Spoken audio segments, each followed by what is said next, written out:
But I want to ask a question I think is really essential as we are thinking about, well, anything really, is what is its end? What is its goal? What is it for? What is it doing? And that's really the key question that I think we have to ask about education, just like we do with anything else. And it's not just a matter of, because I think a lot of the kind of critics of what's going on in education system today are seeing little pieces of what's going on, are like, this is bad, and this is bad. I don't like the facts that they're teaching. But we have to go a lot deeper than that. We have to go deeper than just are they teaching facts that are not facts? or are they presenting things badly? But what is guiding them? What is the purpose of your educational system? Why does your school exist? What is the goal of what your students are going to be and do after they get out of here? And here is where we talk about something that's called the hidden curriculum. Now, this hidden curriculum is, in a lot of writings on education, I've encountered people using this term hidden curriculum, and this basically it's kind of a way to say the worldview. It's really actually not that different from worldview at all. Maybe it would be a synonym, but all education has values that it endorses. It has purposes that it has in mind. It has goals in what it is doing. There is no purely non-ideological sphere of just brute facts that are totally uninterpreted by the human subject. Everything is interpreted. Everything is taught with presuppositions underneath what's being taught. And the Enlightenment had this kind of notion that we can, as human beings, be these objective observers of facts. That we could have a kind of God's eye view, as people say, of reality. So we're just these kind of intellects who can totally dispassionately, take ourselves away from the facts and just say, okay, here are the facts. These are the facts. I can just talk about the facts, and now I put them together, regardless of what my own beliefs about this or that are. We don't do that. We are not made to do that. It's not how human beings function. We function based upon goals. We all have purpose. We all bring presuppositions about what meaning is, about purpose, about values, what matters, what doesn't matter, what's right, what's wrong. Now, our education can certainly challenge those things and those underlying beliefs and presuppositions and whatnot. They can shift. But we can't pretend that we don't have them. And understanding that is so key, because when we understand that, you recognize there is no such thing as secular education. That is, it's a myth. It is something that was made up by the Enlightenment, and it doesn't exist. There is no secular education. And what we're seeing now in our educational systems is just the fruit of that. Because of course there's no secular. Nobody teaches from a valueless system.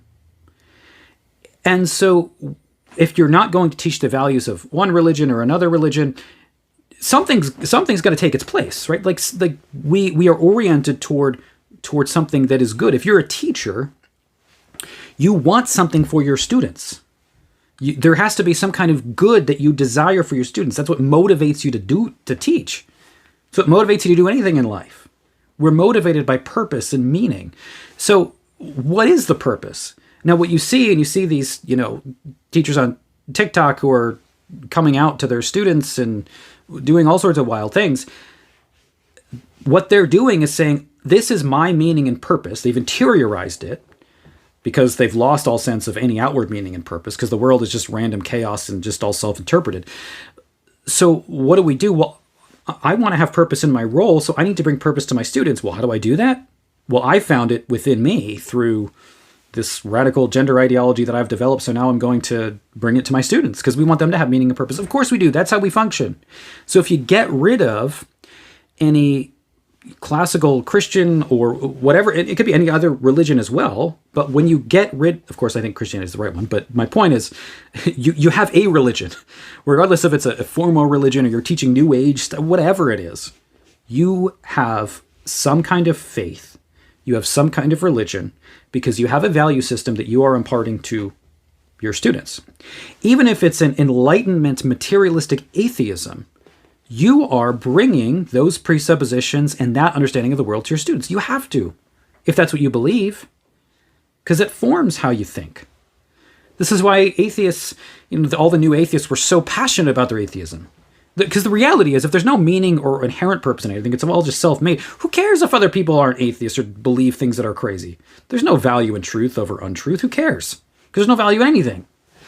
But they don't live like that. They live under this meaning that they found in their atheism. And now it is their goal in life to communicate their atheism to others and convert others to their cause. Because we are creatures that search for meaning and purpose. That's just what we do. That is our nature. Okay. So we aren't these objective observers as the Enlightenment would like to see. So we have to ask then, okay, if that's the case, there has to be a hidden curriculum. There has to be a worldview that we are approaching education with. So the question is just, what is that? You can pretend it doesn't exist and you're just being naive. It does exist. Acknowledge that it exists and say, what is it? What is that underlying belief? What are the underlying values that we are communicating?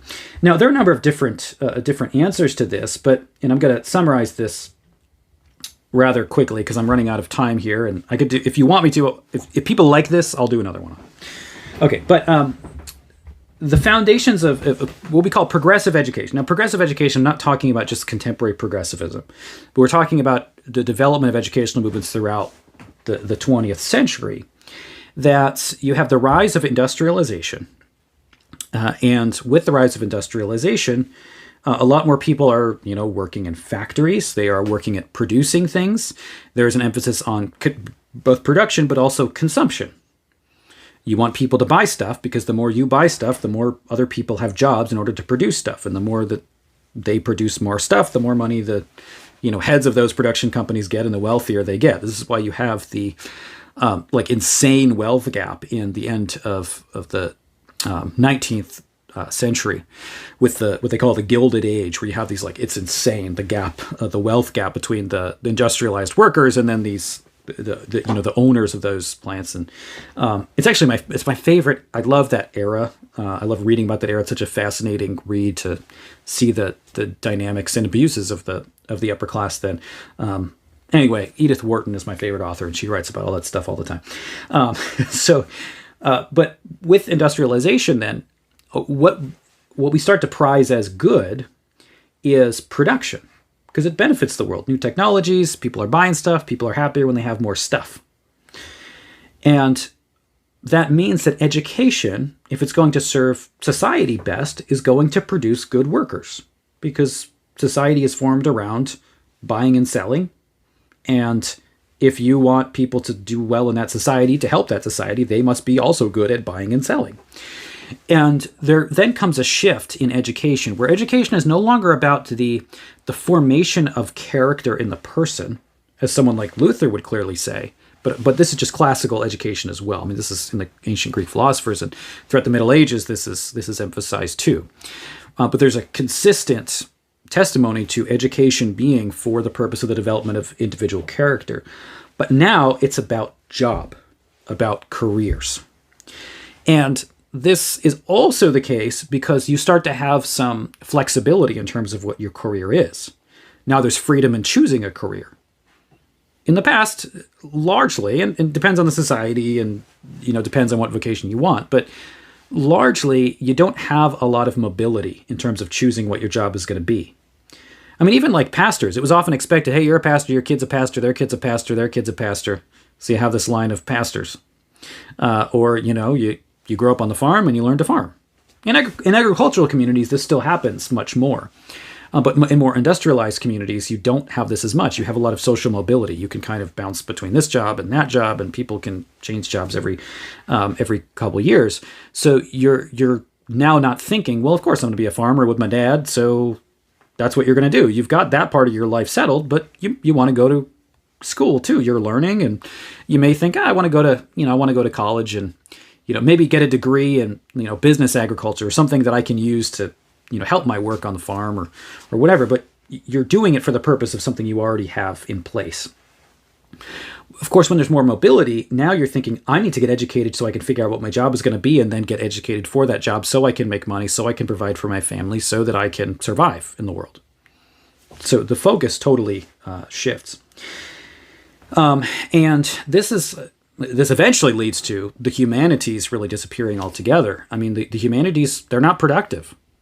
You don't learn art and literature to just make money or produce things or make new technologies. You learn them because they're good for you, because they help you think. They're good for your soul. They're good for your emotions. They're good for you as a person. They unite you to people in your culture or in other cultures and bring you beyond yourself into the broader world and people that have lived in the past and in other places than you have. It's not productive. But when we have this production-minded society, we don't know what to do with the humanities, so they get thrown out and they just become another tool for political activism. Because that's something you could do with them. Because we want something you can do. We don't want just stuff that's beautiful, that you can just enjoy and delight in. No, you want things you could do something with. So at the very least, you got to make them something you can use as political activism to go fight somebody you don't like, or to protest, or to push this law or that law, or whatever. We don't see them as valuable in and of themselves, which they are.